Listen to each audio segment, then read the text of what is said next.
এটা অনেক দিন আগের কথা। ঢোলকপুর গ্রামের কাছে সুন্দরবন নামে একটা খুব ঘন জঙ্গল ছিল।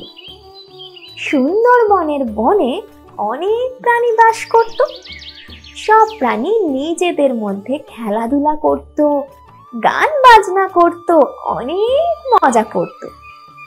সেখানে ছোট নামে একটি কাকও থাকত, কিন্তু সে সব সময় নিজেকে কারো না কারোর সাথে তুলনা করত। কখনো তার কণ্ঠস্বর নিয়ে, আবার কখনো তার গায়ের রং নিয়ে। সে সব সময় নিজের মধ্যে অসন্তুষ্ট ছিল।